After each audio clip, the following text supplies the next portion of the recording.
des protocoles de biosécurité en situation de vigilance. Donc, c'est un nouveau niveau de biosécurité. On n'avait pas ça dans la première version. Donc, en réalité, le but de ce protocole-là, c'était vraiment de pouvoir solliciter une augmentation de l'application des mesures de biosécurité lorsqu'il y a un risque qui est plus grand, comme entre autres la présence de maladies à déclaration obligatoire, soit dans la faune, soit dans un des sites de production agricole commerciale ou même des basses-cours. Donc,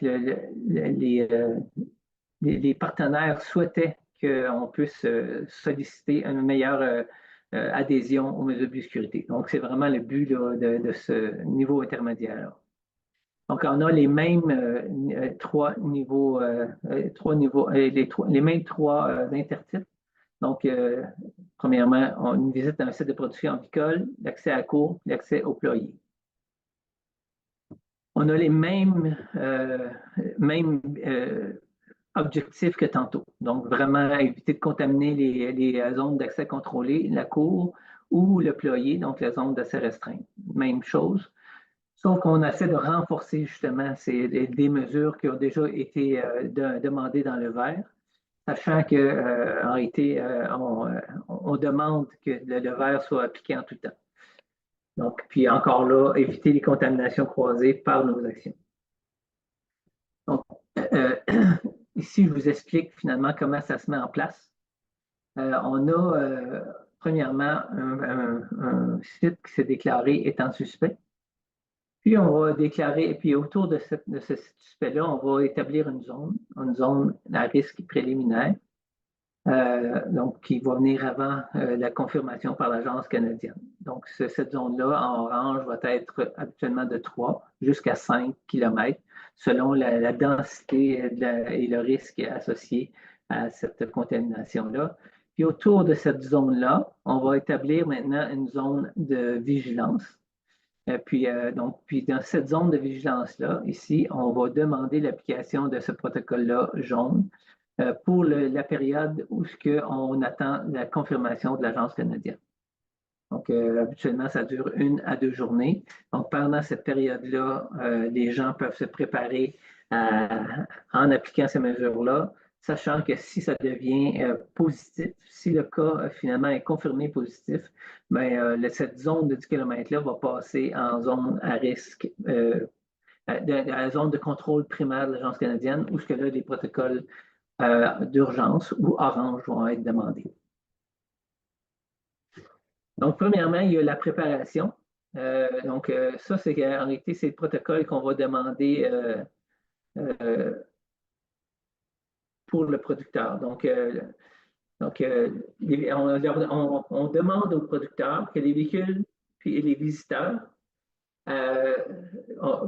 seules les visites essentielles devraient être autorisées. Donc, si on a des visites non essentielles, comme quelqu'un qui qui voulait solliciter pour la vente, mais c'est pas le moment pour ça.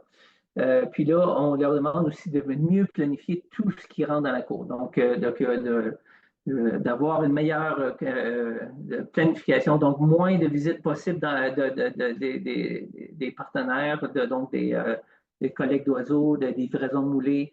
Tout ça, ça devrait se faire avec le moins de visites possible pour avoir le moins de circulation possible dans la cour.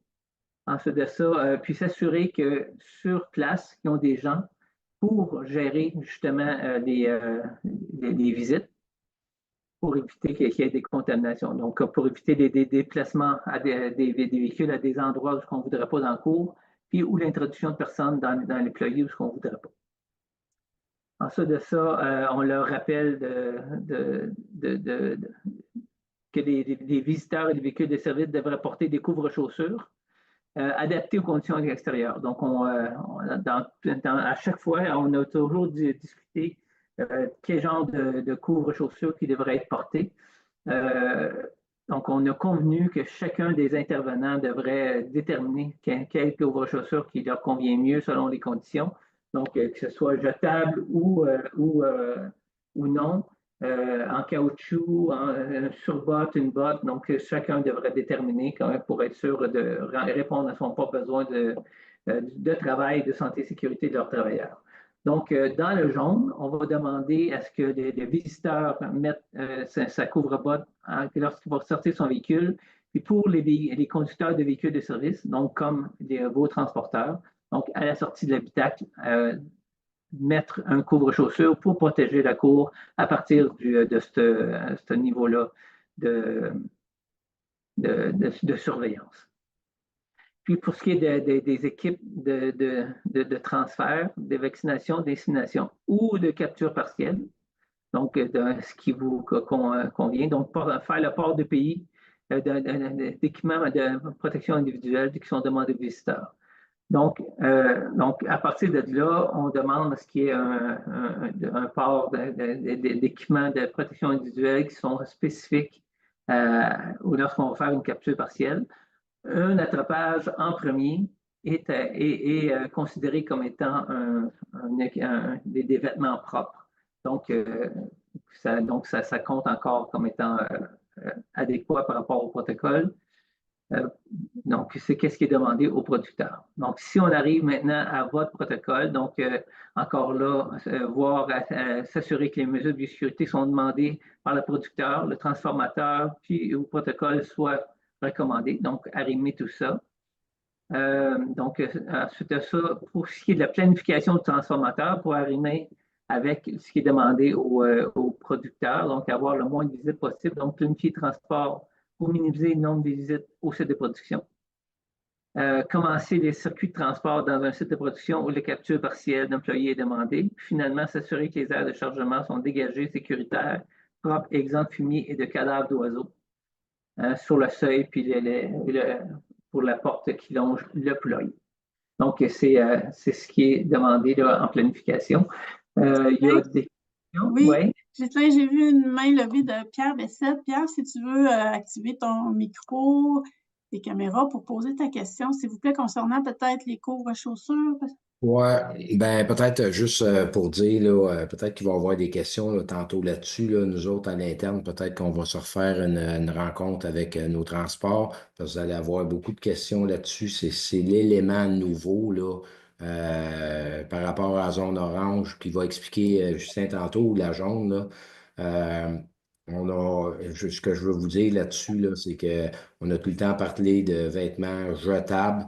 Mais là, avec la crise qu'on vit là, de l'hiver, les couvre, je pense pas que les bottes de plastique, ça va être l'article idéal là, pour se promener dans la neige. Donc, peut-être qu'on va revenir ensemble là, là-dessus, qu'est-ce qu'on va faire, mais ce que je veux juste vous dire, la santé la sécurité des travailleurs, elle va être privilégiée. Ça va prendre des couvre-chaussures, mais je pense que vous pouvez tout de suite enlever dans votre tête l'option des couvre-chaussures, des bottes de plastique, là. Puis peut-être les sarraux, ça va être la même chose. Là. Ça, on en discutera en groupe, nous autres, là, mais envisager tout de suite d'avoir des couvre-chaussures là, qui vont être lavables ou que c'est carrément la botte noire là, parce que je pense pas qu'il y ait personne. On va vivre ce qu'on vit, l'épisode qu'on vit là est en plein hiver. Là. Fait que je pense que c'est suicidaire de penser de dire à un chauffeur, tu vas mettre des bottes de plastique. Là. Fait que peut-être qu'on reviendra si vous avez d'autres questions là-dessus, mais c'est le changement que je veux vous retenir, là. C'est les sarraux et les couvre-chaussures pour les zones jaunes et oranges, là. Merci Pierre. Justin, j'aimerais ça qu'on n'oublie pas de parler au moment où tu jugeras le plus à propos parce que tu as la section orange aussi à dire. Donc, peut-être comment aussi vivre avec je mets les bottes, j'enlève les bottes. Alors, tu pourras nous dire un petit peu comment tu vois ça concrètement sur le terrain, mais on pourra peut-être le faire avec le orange. Oui, je vais aller voir. Monsieur Arsenault, avez-vous une question pour nous? Alors, je vais mettre votre micro sur Zoom. Et puis, Ghislain, on va continuer. Merci, Pierre. Merci pour cette précision-là. Je pense que c'est important. Donc, pour ce qui est justement pas avoir des couvre-chaussures, c'est justement ce que Pierre vient de dire. Donc, pour la cour, donc dans le jaune, on va demander à partir de ce moment-là, puis vous vous souvenez que ça dure 1 à 2 journées à partir de l'annonce de la zone. Donc, c'est des couvre-chaussures qui sont portées dans la cour. Cette couvre-chaussure-là, on a dit adaptée aux conditions météorologiques. Donc, c'est à vous à déterminer à ce moment-là, comme Pierre vient de dire, qu'est-ce qui est le mieux pour vous et votre personnel. Donc, par contre, si ensuite on rentre dans le ployer, parce qu'à cette étape-là, on a déterminé que c'était encore possible, là, il faudra qu'il y ait des couvre-chaussures jetables qui sont mis par-dessus ces couvre-chaussures-là qui sont mis dans la cour. Prévoir ces couvre-chaussures-là qui sont probablement plus grandes que ce qui est disponible au ployer. Puis, donc, aussi, s'assurer d'avoir un endroit pour mettre ces couvre-chaussures-là qu'on va mettre dans la cour, après ça, de les remettre dans la cabine.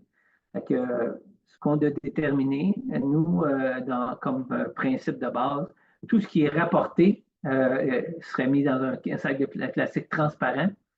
Tout ce qui est jeté dans un sac de plastique noir. Avec ça, ben, ça vous aide là, à mieux gérer ça. Par contre, qu'est-ce qui est laissé dans la cabine? Ça peut être mis aussi dans un conteneur hermétique. Donc, un genre de bac de plastique où vous remettiez les bottes là-dedans, les gants là-dedans. Donc, ça vous permet là, de mieux gérer ça dans la cabine pour rapporter ces équipements là, à votre centre de service. Ensuite de ça, donc, on rappelle tout simplement de respecter la barrière, les enseignes à l'entrée, de prendre le bon chemin pour le site, conduire lentement, puis éviter les trous d'eau, la boue et le fumier. Donc, on rappelle ça dans ce protocole-là. Ensuite de ça, même chose pour ce qui est des déplacements dans la cour. Donc, minimiser. Donc, se rendre directement à notre site pour ne pas se promener le moins possible où on pourrait contaminer le véhicule. Ensuite de ça, puis donc à cette étape-là, vraiment faire une attention particulière aux ventilateurs. Si on peut éviter de passer à côté de ventilateurs, des entrepôts de fumier, puis des dépôts de cadavres d'oiseaux. Donc, lorsque c'est possible et que c'est qu'on sait où ils sont, évidemment.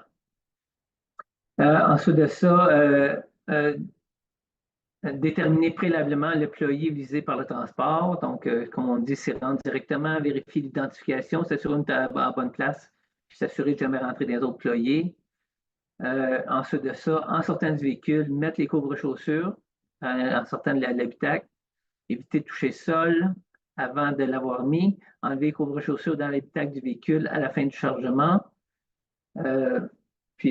Donc, lorsqu'on a fini de charger, on enlève les couvre-chaussures, puis on pourrait les mettre dans ce que je décrivais tantôt, dans un sac de plastique transparent ou conteneur hermétique. Puis là, ça peut être ramené au centre de service sans contaminer la cabine d'un site à l'autre. Puis, évidemment, rendu au garage ou au centre de service, ben là, il faut avoir des étapes pour nettoyer ces couvre-chaussures-là.